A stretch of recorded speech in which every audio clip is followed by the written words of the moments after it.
Okay, the next subtopic is 3.2a, state the principle of conservation of linear momentum.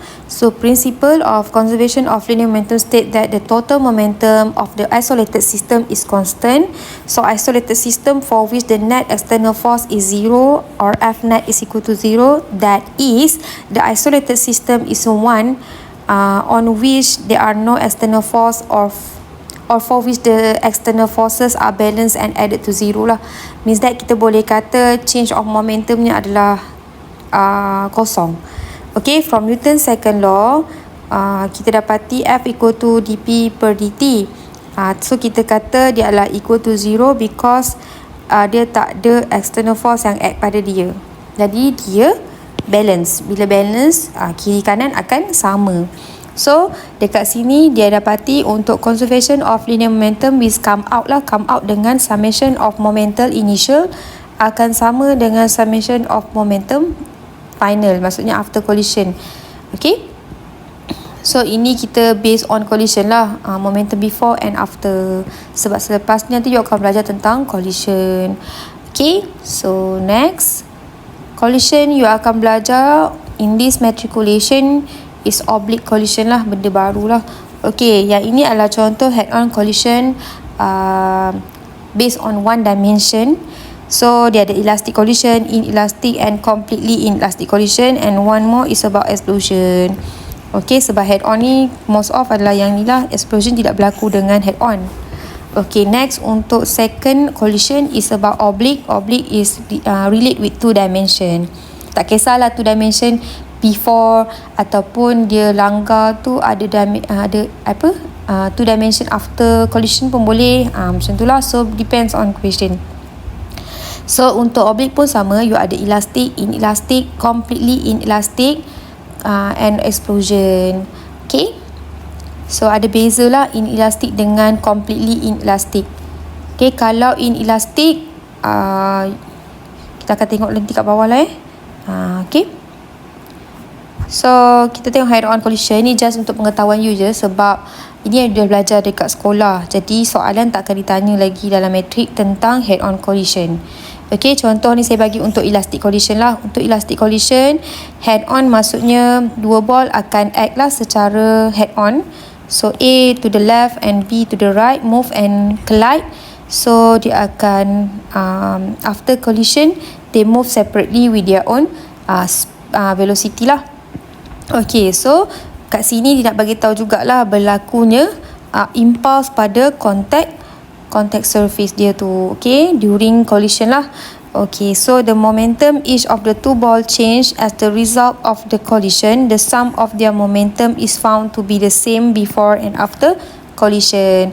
Okay, so inilah equation dia, maksudnya nak cakap momentum before is equal with momentum after collision. So for this case, kalau you nak lukis graf S versus T, so impulse ni berlaku during collision lah, sebab contact time dia hanya waktu dia berlanggar. Okay, so waktu berlanggar tu dia akan change velocity lah. Means that UA arah sini dan UVA arah ke kiri.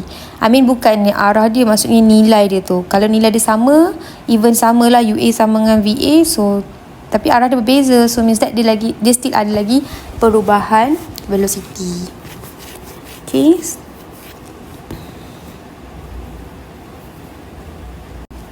Okay, for second collision is about oblique collision. So since the momentum is a vector quantity, so the equality is true for each component of the momentum vector.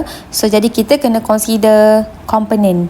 Okay, this is the general equation yang saya tulis. General means that untuk S component, U before collision, you kena denote dia sebagai subscript X lah.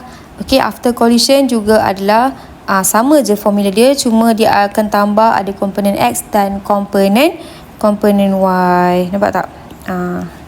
So ni general lah, tak termasuk sign lagi, negatif ke positif ke, yang tu kita kena tengok pada case-case yang terlibat.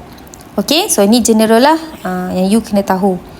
Okay, so next example for elastic ataupun inelastic collision. Okay, kenapa saya cakap atau dekat sini? Because elastic dengan inelastic collision memang objek selepas berlanggar dia memang akan moving with their own velocity. Moving dia punya velocity sendiri. tidak melekat, bergerak, maksudnya tidak melekat lah, tak stuck pada satu position and bergerak dengan common speed, no. Okay, elastic and inelastic collision, multiple object can collide and bounce off of each other. Maksudnya dia akan separately move lah. Okay, so ini lah contoh kalau nak guna untuk elastic atau inelastic collision. Okay, you boleh guna terus formula ni. Ini contoh. Okay, contoh apa maklumat yang kena letak lah. Okay, for example, you have mass A moving to the right with UA, and then UB is 0, and then you have mass B and mass A. Okay, untuk after collision, so A and B move with the angle lah, maksudnya certain angle, sebab kita kata oblique kan, so dia akan deviate with the angle lah of theta 1 and theta 2. Okay, so apa yang you kena tahu dekat sini, bila you nak cari, tak kisah nak cari theta ataupun VA ataupun VB, you kena consider macam ni. Maksud saya, kalau contoh you tahu VA kat mana, so maksudnya VA ada komponen X dan VY juga ada komponen X. Jadi komponen Y, sorry. Maksudnya you kena consider lah, kalau contoh VB ni, VBY dia ke bawah kan, so kena tahu negatif kena letak dalam formula. Okay, VBX ke kanan, so dia positif lah, so you kena letak nilai VBX. It depend kat mana tempat tu duduk. Okay, dan nak dapatkan VAX macam mana? VA cos theta 1 lah, VAX kat sini. So Y kena tambah lah satu axis and then you gerak ke sini, so VAY, macam tu. VAY adalah VA sin theta 1. Macam you belajar resolving vector. Okay, cuma dia ada case-case yang kita kena tengok lah. Okay, contoh kalau saya nak masukkan based on diagram dekat atas ni, MA UAX, yes, wujud UAX ada, and then MB UBB because 0, BBX UBX kosong lah kan. Okay, after collision what will happen to A? Okay, VAX is here lah, VAX adalah VA cos theta 1 lah. Okay, MBX, so dia akan jadi MB times with VBX. VBX adalah yang ni lah, VB cos theta 2, macam tu. Okay, faham? Alright, so depends lah, kalau dia bagi theta boleh lah masukkan, kalau tak bagi you tinggal je lah sebutan VBX. Okay, so yang ini initial untuk komponen Y tak ada sebab pelanggaran dia hanya horizontal component. Jadi yang ini kosong lah. Okay, so next untuk MA VAY, this position VAY, maksudnya VA go to component Y, you akan dapat VA sin theta 1. Lepas tu plus with MB VBY, you akan dapat negatif lah sebab VB go to component Y, dia akan jadi negatif. VBY means that VB sin theta 2, negatif VB sin theta 2. Macam tu lah. Okay, so nanti boleh tengok balik. Ini general je saya masuk sebab saya nampak negatif VBY, so saya tulis negatif VBY lah. Kalau ada nilai baru boleh masuk lah sin ataupun cos theta tersebut. Okay, alright, so kita tengok pula if they said about completely inelastic collision.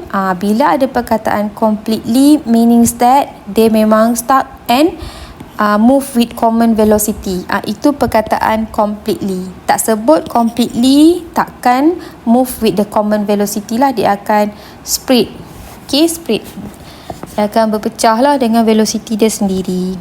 So kalau case macam ni melibatkan completely inelastic, what will happen? Okay, so you akan ubahlah formula you, dia ada satu saja velocity. So kalau kita kata initially UAX is moving with component X positive and UBY moving in component Y positive, so dekat sini A akan ada nilai, dekat komponen Y, okay, B akan ada nilai. Sebab UAX tak ada komponen Y, UBY tak ada komponen X. So masing-masing dekat tempat ni akan kosong lah. Okay, then after collision dia akan bergerak dengan common speed kan. Okay, jadi bila bergerak dengan common speed, maksudnya V yang you nak cari ni, you kena consider lah VX dan VY pada certain angle. Okay, ini sebab general saja. Jadi nanti kita akan kira lepas ni. Okay, general saja. Jadi saya nak you tahu macam mana you nak create formula kat belakang ni. Maksudnya mass A plus dengan mass B times with common velocity. Kalau komponen X you tulis VX, kalau komponen Y you tulis VY. Okay, so this is explosion. Contoh saja explosion. We have a single object can explode into multiple object. Jadi kalau ikutkan explosion ni berlaku initially, dia tak ada velocity dan dia static lah. So waktu dekat before collision, komponen X dengan komponen Y dia tetap kosong. Okay, so after collision, dia akan spread lah, sama macam case yang elastik dengan inelastik tadi. Sama je. Beza dia awak kena tengok dia pergi tu komponen VBY ke VBX dia tu ke VAY ke, yang benda-benda ni lah. You kena tengok arah dia tu positif atau negatif as is nature tu. Ni as is nature kita kan. As in nature yang macam ni. So maksudnya komponen X positif ke, negatif komponen X ke, Y positif ke atau Y negatif. Mana dia pergi. So kena ikut yang tu lah sebab dia resolving vector kan. Okay. So ini sebelum kita proceed dengan pengiraan, awak kena tahulah sifat-sifat dia. Okay. 3.2c differentiate elastic and inelastic collision. So type of collision adalah elastic dengan inelastic ataupun ada perkataan slash completely inelastic. Okay, persamaan dia similarities is momentum lah. Total momentum for all this collision will be conserved. So momentum initial is equal to summation of momentum final. Okay, so how about kinetic energy? Okay, yang ni bear in mind that kinetic energy, total kinetic energy is conserved for elastic collision.